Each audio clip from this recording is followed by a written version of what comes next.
আসসালামু আলাইকুম, স্বাগত জানাচ্ছি আরটিভির সংবাদে। আপনাদের সঙ্গে আছি আমি পপি আক্তার। সরাসরি ক্রয় পদ্ধতিতে দেওয়া এলএনজির একটি কার্গো দেশে না আসায় গ্যাস সরবরাহে তৈরি হয়েছে ঘাটতি।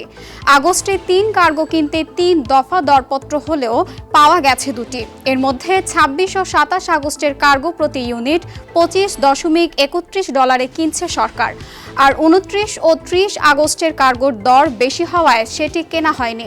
সংশ্লিষ্টরা বলছেন, আগের দরপত্রে $20 থেকে $21.৫ 3 কার্গো কেনার সুযোগ থাকলেও অনুমোদন মেলেনি। পরে সরাসরি ক্রয় পদ্ধতিতে কম দামে কেনার উদ্যোগ নেওয়া হয়, কিন্তু এসব কার্গোর একটিও দেশে আসেনি। ফলে এখন উচ্চ দামে এলএনজি কিনতে হচ্ছে। এতে এক কার্গোতেই সরকারের বাড়তি খরচ হচ্ছে অন্তত ১৬৫ কোটি টাকা। এদিকে তীব্র গ্যাস সংকট ও সেই সাথে ঘন ঘন বিদ্যুৎ বিভ্রাটে চরম ভোগান্তিতে পড়েছেন সাধারণ মানুষ। গাজীপুরের কালিয়াকৈরে গ্যাস সংকট চলছে আজও। বন্ধ হয়ে গেছে অনেক শিল্প কারখানা, বেকার হয়ে পড়েছেন হাজারো শ্রমিক। আবাসিক এলাকায় গ্যাস না থাকায় রান্না বান্না সহ গৃহস্থালির কাজে ভোগান্তিতে পড়তে হচ্ছে সাধারণ মানুষকে। ঘন ঘন বিদ্যুৎ বিভ্রাটের ফলে স্থানীয় ব্যবসা বাণিজ্যের পাশাপাশি ব্যাহত হচ্ছে শিক্ষার্থীদের পড়াশোনার। নারায়ণগঞ্জে পাইপলাইনে গ্যাসের চাপ না থাকায় আজও বন্ধ রয়েছে অনেক পাম্প। খোলা পাম্পগুলোতেও লাইন দীর্ঘ হলেও গ্যাস পাবার নিশ্চয়তা দিতে পারছেন না পাম্প কর্তৃপক্ষ। 80 প্রেসার 100 প্রেসার এতে ঢোকে হাওয়া, গাড়ি চালান যায় না। 10-20 কিলো চালাই আবার লওয়া লাগে। গ্যাসের প্রেসার ঠিক মতো পাওয়া যায় না, লরি লাগাইতে হয়, কিভাবে আমরা চালাবো? শ্রমিক কর্মচারী কর্মকর্তা সবাই বসে আছে। এই অবস্থা চলতে থাকলে মালিক তো ফ্যাক্টরি চালাতে যাচ্ছে, অটোমেটিক ফ্যাক্টরি বন্ধ হয়ে যাবে। সচ্ছল জীবিকা আর উন্নত ভবিষ্যতের আশায় বুক ভরা স্বপ্ন নিয়ে বিদেশে যাবার শুরুতেই এক শ্রেণীর দালাল ও প্রতারক ট্রাভেলস এজেন্সির খপ্পরে সর্বস্ব হারাচ্ছেন সাধারণ প্রবাসীরা। এসব এজেন্সিগুলোর বিরুদ্ধে কঠোর ব্যবস্থা নেওয়ার পাশাপাশি ট্রাভেলস এজেন্সির লাইসেন্স নীতিমালা আরও কঠোর হবে বলে জানিয়েছেন প্রবাসী কল্যাণ মন্ত্রী নুরুল হক নূর। বলেন, প্রবাসীদের ওয়েলফেয়ার নিশ্চিত করতে এ মাসে প্রবাসী কার্ড চালু করছে সরকার। স্বপন দেওয়ানের ক্যামেরায় বিস্তারিত বিল্লাল হোসেনের রিপোর্ট। বিদেশ যেতে ভিটেমাটি বিক্রি করে কিংবা চড়াসুদি যত টাকা ঋণ নেওয়া হয় না কেন, ভরসা করতে হয় ট্রাভেলস এজেন্সিগুলোর উপর। আর তাদের মিষ্টিকতার ফাঁদে পড়ে জীবন হয়ে ওঠে দুর্বিষহ। শুধু ভুয়া ভিসা দিয়ে হাতি নেওয়া হচ্ছে লক্ষ লক্ষ টাকা, যার সাথে জড়িত অনেক ট্রাভেলস এজেন্সি আর লাইসেন্সবিহীন অসংখ্য সাব এজেন্টস ও দালাল চক্র। ফেক ভিসা দিয়ে প্রতারিত করছে আমাদের কাছ থেকে। সবার কাছ থেকে 11 লক্ষ করে টাকা নিছে। নেওয়ার পরে হঠাৎ করে একদিন অফিস বন্ধ করে তারা পালিয়েছে। প্রায় 50 থেকে 60 কোটি টাকার মতো নিয়ে আর কনসালটেন্সি 1596 আরএল নাম্বার সেও দাও হয়ে গেছে আমাদের ফেক ভিসা দিয়ে। আমি ভিসাটা সংগ্রহ করছি করে আমি নেটে সার্চ দিয়েছি ভিসা 2 নাম্বার। প্রশাসনের তদারকির অভাবে যত্রতত্র গড়ে ওঠা অবৈধ ট্রাভেলস এজেন্সির বিরুদ্ধে ব্যবস্থা না নেয়ায় মিলছে না তার প্রতিকার। তবে প্রবাসী কল্যাণ প্রতিমন্ত্রী জানালেন, ট্রাভেলস এজেন্সির লাইসেন্স নীতিমালায় আরও কঠোর হচ্ছে সরকার। নীতিমালা সেখানে বলা আছে যে 3 বছরে 100 লোক পাঠাতে না পারলে ওই লাইসেন্স বাতিল করে দেওয়ার। এখানে দেখা যাচ্ছে অনেক লাইসেন্সই পাঠাতে পারে না, বাট তারপরে সুপারিশ তদবিরের মাধ্যমে আসলে তারা কোনোভাবে পার পেয়ে যায়। ফাঁকফোকর দিয়ে গিয়ে মানুষকে বিদেশে নিয়ে বিপদে ফেলছে, প্রতারণার শিকার হচ্ছে, এটা তো আমরা হতে দিতে পারি না। সেই জায়গা থেকে যেসব এজেন্সি এই সমস্ত প্রতারণা কিংবা মানুষের ভোগান্তির কারণ, তাদের বিরুদ্ধে কিন্তু আমরা শক্ত পদক্ষেপ নিচ্ছি। উচ্চ অভিবাসন ব্যয় কমাতে এই মাসে প্রবাসী কার্ড চালু হচ্ছে বলে জানান প্রতিমন্ত্রী। কিভাবে এই উচ্চ অভিবাসন ব্যয় কমানো যায় এবং তাদের ওয়েলফেয়ার নিশ্চিত করা যায়, সেই বিষয়টি মাথায় রেখেই সরকার এই মাসের শেষ দিক থেকেই একটা প্রবাসী কার্ড চালু করতে যাচ্ছে। বলেন, মন্ত্রণালয়ের অনুমোদন ছাড়া দেয়া যাবে না বিদেশে শ্রমিক পাঠানোর চটকদার বিজ্ঞাপন। নিয়ম নীতি তোয়াক্কা না করে ইভেন তার রিক্রুটিং লাইসেন্স নেই, সেও সার্বিয়া লোক পাঠায় দিচ্ছে, ইউরোপ ইটালিতে লোক পাঠায়, মালয়েশিয়া পাসপোর্ট নিচ্ছে, মেডিকেলের জন্য সিরিয়াল নিচ্ছে। এগুলো যারা করতেছে তাদের বিরুদ্ধে গোয়েন্দা নজরদারি চলছে এবং আশা করি কয়েকদিনের মধ্যে কয়েকজনের বিরুদ্ধে আইনগত পদক্ষেপ নেওয়া হবে। এই মাসে মালয়েশিয়ার শ্রমবাজার খুলবে বলে জানান নুরুল হক নূর। বিল্লাল হোসেন, আরটিভি, ঢাকা। ফেনীর আলোচিত মাদ্রাসা ছাত্রী নুসরাত জাহান রাফি হত্যা মামলায় হাইকোর্টে আপিলের রায় আজ। এর আগে বৃহস্পতিবার মামলার আসামিদের ডেথ রেফারেন্স আপিল ও জেল আপিলের ওপর শুনানি শেষ হলে রায়ের দিন ঠিক করেন বিচারপতি বিশ্বদেব চক্রবর্তী ও বিচারপতি কে এম রাশিদুজ্জামান রাজার হাইকোর্ট বেঞ্চ। অগ্রাধিকার ভিত্তিতে গঠিত এ বেঞ্চে গত ২৮ জুলাই শুরু হয় চাঞ্চল্যকর এ হত্যা মামলার শুনানি। 2019 সালের 27 মার্চ সোনাগাজী ইসলামিয়া ফাজিল মাদ্রাসার তখনকার অধ্যক্ষ সিরাজউদ্দৌলা নিজ কক্ষে ডেকে নিয়ে নুসরাতের শ্লীলতাহানি করেন। এ ঘটনার মামলায় অধ্যক্ষকে গ্রেপ্তার করা হলে তার অনুসারীরা নুসরাতের হাত পা বেঁধে গায়ে কেরোসিন ঢেলে আগুন ধরিয়ে দেয়। এতে চিকিৎসাধীন অবস্থায় মারা যান তিনি। হত্যার এ মামলায় 2019 সালের 24 অক্টোবর ফেনীর নারী ও শিশু নির্যাতন দমন ট্রাইব্যুনাল সিরাজউদ্দৌলা সহ 16 জনকে মৃত্যুদণ্ড দেয়। ক্ষমতাসীনরা আইন পকেটে রেখে সুবিধামতো প্রয়োগ করেন, এর জন্যই গুম, খুন ও বিচার বহির্ভূত হত্যাকাণ্ড ঘটে বলে মন্তব্য করেছেন জ্যেষ্ঠ আইনজীবী মঞ্জিল মোর্শেদ। সম্প্রতি ট্রাইব্যুনালের বিচারকদের আয়নাঘর পরিদর্শনে হাসিনা সরকারের মানবতা বিরোধী অপরাধের চিত্র আবারও সামনে আসা একথা বলেন তিনি। ঘটনার পুনরাবৃত্তি বন্ধে পরামর্শ দেন আইন অনুযায়ী রাষ্ট্র পরিচালনার। তবে বর্তমান সরকার আইন ও ন্যায় বিচারের প্রশ্নের সঠিক পথেই হাঁটছে বলে আরেক আইনজীবী জিএম মাহমুদের রিপোর্ট।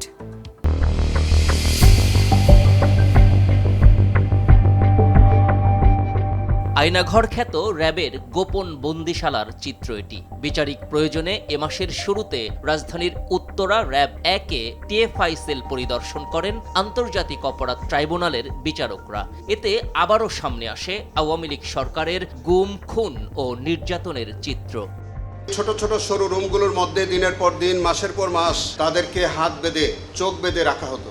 পরে ডিজিএফআই এর বন্দিশালাও পরিদর্শন করেন বিচারকরা। ভিন্নমত দমন ও ক্ষমতা দীর্ঘায়িত করতে বিরোধী দলীয় নেতাকর্মী ও সাধারণ মানুষকে তুলে নিয়ে নির্যাতন ও হত্যাকাণ্ডে জড়িত ছিল র্যাব, পুলিশ, ডিজিএফআই সহ বিভিন্ন গোয়েন্দা সংস্থা। ভুক্তভোগীদের এমন অভিজ্ঞতা ও অভিযোগ তুলে ধরে প্রসিকিউশন দেয় চাঞ্চল্যকর তথ্য।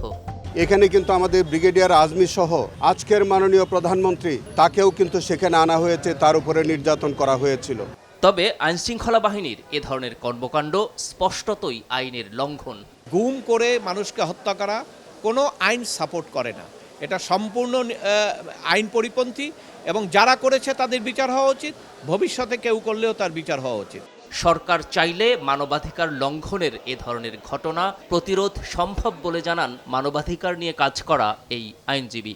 আমাদের দেশে শুধু গুম, খুন না, প্রত্যেকটা আইন পকেটে রেখে যারা ফিল্ড লেভেলে প্রয়োগ করে তাদের সুবিধা মতো তারা প্রয়োগ করে। তারা যদি মনে করেন সরকারে যারা আছেন আমি আইন অনুসারে সব কিছু করবো, ওকে, তাহলে বাংলাদেশ আইনের শাসন হবে। এদিকে গুম ও বিচার বহির্ভূত হত্যাকাণ্ড বন্ধে এবং ন্যায় বিচার প্রতিষ্ঠায় সরকারের শুরুটাকে ইতিবাচক হিসেবে দেখছেন এই আইনজীবী। এই ধরনের কর্মকাণ্ড করার পরে যে পরিণতি হয় সেটা আমরা তো দৃশ্যমান দেখলাম। সো সেই ক্ষেত্রে আমার মনে হয় বিএনপি, আশা করি আমরা জনগণের যে চাওয়া বা জনগণের বিশ্বাস সেটার প্রতি শ্রদ্ধাশীল থাকবে এবং মানুষের যে অধিকার আছে, ন্যায় বিচার আছে, সেটা নিশ্চিত করবে। এক্ষেত্রে রাজনৈতিক দলগুলোর সদিচ্ছা ও চিন্তা চেতনার পরিবর্তন সবচেয়ে বেশি প্রয়োজন মত বিশেষজ্ঞদের। GM Mahmud, RTV, Dhaka. পেনশনের টাকার জন্য 4 বছর দাঁড়ে দাঁড়ে ঘুরেও টাকা না পেয়ে শেষ পর্যন্ত মৃত্যুর কোলে ঢলে পড়েন নারায়ণগঞ্জ জেলা হাসপাতালের নার্সিং সুপারভাইজার প্রাণচিলিয়া গমেজ। শুধু তাই নয়, পেনশনের টাকা ছাড় করাতে গিয়ে সিভিল সার্জনের সঙ্গে 12 লাখ টাকার ঘুষ চুক্তি এবং 5 লাখ টাকা লেনদেনের একটি চাঞ্চল্যকর অডিও ফাঁস হয়েছে। এ ঘটনায় দায়ীদের বিরুদ্ধে ব্যবস্থা নেওয়ার দাবি করেন স্বজনরা। এ নিয়ে নারায়ণগঞ্জ প্রতিনিধি আনোয়ার হাসানের রিপোর্ট, জানাচ্ছেন লিওন আজাদ। 2021 সালের 4 এপ্রিল নারায়ণগঞ্জ জেনারেল হাসপাতালের নার্সিং সুপারভাইজার হিসাবে অবসরে যান প্রাণচিলিয়া গমেজ। এরপর শুরু হয় তার দীর্ঘ পেনশন প্রাপ্তির লড়াই। বিভিন্ন দপ্তরে ঘুরেও কোনো সুরাহা না পেয়ে বাধ্য হয়ে তার ছেলে বিনয় দেউরি যোগাযোগ করেন নারায়ণগঞ্জ সিভিল সার্জনের সঙ্গে। পরে সকল টাকা পাইয়ে দেওয়ার শর্তে সিভিল সার্জনের সঙ্গে মোট 12 লাখ টাকার চুক্তি হয় বলে অভিযোগ করেন। বাকি পেনশনের কাজটা সে করে দেবে, তো পেনশনের কাজ আজ অবধি করেও নাই। পেনশনের কি সমস্যা সেটা তো এখন যখন টাকা দিতে পারি না তখন আমার মার নামে একটা ভুয়া তথ্য ছড়াইলো যে নাকি জাল সার্টিফিকেট দিয়ে আমার মা এই চাকরিতে জয়েন করছে। অবশেষে সমস্ত পাওনা ও মানসিক যন্ত্রণা নিয়ে 2025 সালের 26 জুলাই মারা যান ফ্রান্সচিলিয়া গোমেজ। পরিবারের দাবি, ঘোষ বাণিজ্যের মানসিক চাপে মৃত্যুর কোলে ঢলে পড়েন তিনি। আমার স্ত্রীর মৃত্যুর জন্য যারা দায়ী তাদের বিচার আমি দাবি করছি এবং মাননীয় প্রধানমন্ত্রীর দৃষ্টি আকর্ষণ করছি, এবং সঙ্গে সঙ্গে আর যাতে এরপরে কোনো নার্সের সেবিকার যাতে এই ধরনের কষ্ট করতে না হয়। চুক্তি অনুযায়ী নগদ 5 লাখ টাকা দেয়া হয় সিভিল সার্জনকে এবং বাকি টাকার গ্যারান্টি হিসেবে জমা রাখা হয় একটি ব্ল্যাঙ্ক চেক। এরপর একটি অডিও ফাঁস হয় যোগাযোগ মাধ্যমে। তুমি সব জায়গায় নিজে গেলে কিন্তু বিপদ, বুঝছো, পরে কিন্তু কিছুই করতে পারবো না। আমি তো রোববারে রাতে আসবো, তুমি সোমবার দিন দেখা করো, সোমবার দিন তোমার আমি চেকটা দিয়ে দিব, তুমি টাকা দিয়ে দিও, বুঝছো? ঠিক আছে স্যার। এদিকে ঘুষ নেওয়ার সমস্ত অভিযোগ অস্বীকার করেন অভিযুক্ত সিভিল সার্জন ডাক্তার আবুল ফজল মোহাম্মদ মশিউর রহমান। সম্পূর্ণ মিথ্যা। তার সাথে এই ধরনের কোনো, কারণ প্রভিডেন্ট ফান্ডের টাকা আপনি আপনার প্রভিডেন্ট ফান্ডে আপনি টাকা নেবেন, প্রভিডেন্ট ফান্ডের টাকার জন্য কেউ কোনোদিন কাউকে টাকা দেয়, ওটা তো নিজের টাকা। 4 বছরের হয়রানি আর ঘুষের জাতাকলে পিষ্ট হয়ে এক নারীর মর্মান্তিক মৃত্যু। পেনশন কি তবে অধিকার নয়? প্রশাসনের টেবিলে জিম্মি থাকা কোনো পণ্য? অডিও ফাঁসের পরও প্রশ্ন থেকে যায়, এর বিচার আদৌ মিলবে? লিওন আজাদ, RTV। শিশুদের জন্য তৈরি হচ্ছে খাদ্য ও পানীয়, আর সেই খাদ্য উৎপাদনের জায়গাতেই মিলল মূত্র ভর্তি বোতল। এমন ঘটনা ঘটেছে গাজীপুরের টঙ্গীর বনমালা রোড এলাকার বঙ্গ সিফুড প্রোডাক্টস নামে একটি শিশু খাদ্য উৎপাদনকারী প্রতিষ্ঠানে। রোববার রাতে প্রতিষ্ঠানটিতে অভিযান চালালে কারখানার উৎপাদন ফ্লোরে গিয়ে কর্মকর্তারা তা দেখতে পান। শিশুদের জন্য উৎপাদিত খাদ্য ও পানীয় তৈরির জায়গায় এমন দৃশ্য দেখে বিব্রতকর পরিস্থিতিতে পড়েন অভিযান পরিচালনাকারী ম্যাজিস্ট্রেট ও BSTI এর কর্মকর্তারা। এ সময় প্রতিষ্ঠানটির ট্রেড লাইসেন্সের মেয়াদ উত্তীর্ণ পণ্যে ভুল মোড়ক ব্যবহারের দায়ে 80,000 টাকা জরিমানা আদায় করে ভ্রাম্যমাণ আদালত। আন্তর্জাতিক প্রসঙ্গ। বিহারে বন্যা পরিস্থিতির অবনতি হওয়ায় ফারাক্কা বাঁধের সব গেট খুলে দেওয়ার অনুরোধ জানিয়েছেন রাজ্যটির মুখ্যমন্ত্রী সম্রাট চৌধুরী। রোববার পশ্চিমবঙ্গের মুখ্যমন্ত্রী শুভেন্দু অধিকারীর সঙ্গে ফোনে কথা বলে এই অনুরোধ জানান তিনি। সম্রাট চৌধুরী জানান, গঙ্গার পানি বাড়তে থাকায় বিহারের বিভিন্ন এলাকায় বন্যা দেখা দিয়েছে। ফারাক্কার সব গেট খুলে দিলে পানির স্বাভাবিক প্রবাহ নিশ্চিত হবে এবং বন্যা পরিস্থিতি নিয়ন্ত্রণে সহায়তা করবে। এদিকে ফারাক্কার গেট খুলে দিলে এর প্রভাব বাংলাদেশেও পড়তে পারে। অতিরিক্ত পানি গঙ্গা হয়ে বাংলাদেশে প্রবেশ করে পদ্মায় আসতে পারে। এতে রাজশাহী, চাঁপাইনবাবগঞ্জ, কুষ্টিয়া ও পাবনা সহ পদ্মা তীরবর্তী এলাকায় পানি বাড়ার আশঙ্কা রয়েছে। একই সঙ্গে নদী ভাঙন ও ফসলের ক্ষতির ঝুঁকিও তৈরি হতে পারে। পশ্চিম আফ্রিকার দেশ গিনির কোনাক্রিতে গভীর রাতে আবর্জনার স্তূপ ধসে অন্তত 30 জন নিহত সহ আহত হয়েছেন আরও 22 জন। আহতদের মধ্যে 6 জনের অবস্থা আশঙ্কাজনক। রাতভর ভারী বৃষ্টির পর স্থানীয় সময় রাত 2টার দিকে তার এস সালাম এলাকায় এ দুর্ঘটনা ঘটে। ধসে পড়া আবর্জনা আশপাশের বাড়িঘরের ওপর পড়ে। ধ্বংসস্তূপের নিচে আরও মানুষ আটকে থাকতে পারেন বলে আশঙ্কা করছে কর্তৃপক্ষ।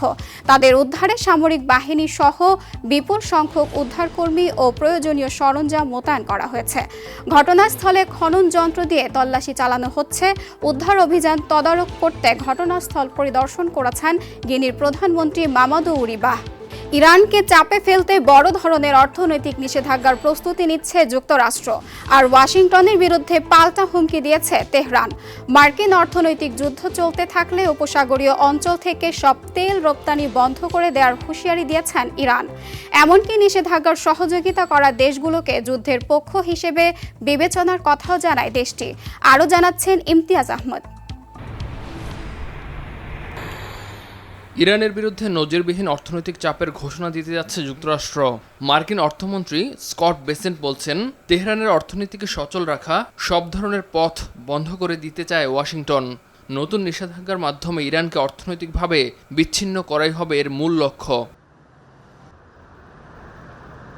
যুক্তরাষ্ট্রের এই অভিযানকে ইকোনমিক ডিডে হিসেবে উল্লেখ করেছেন বেসেন্ট। তার ভাষায়, ইরানের অর্থনীতির প্রতিটি লাইফলাইন বিচ্ছিন্ন করতে চায় ওয়াশিংটন। ইরানের সঙ্গে ব্যবসা করা দেশ ও প্রতিষ্ঠানগুলোকেও নতুন নিষেধাজ্ঞার আওতায় আনার হুমকি দিয়েছে যুক্তরাষ্ট্র। পাল্টা জবাবে কঠোর হুঁশিয়ারি দিয়েছে তেহরান।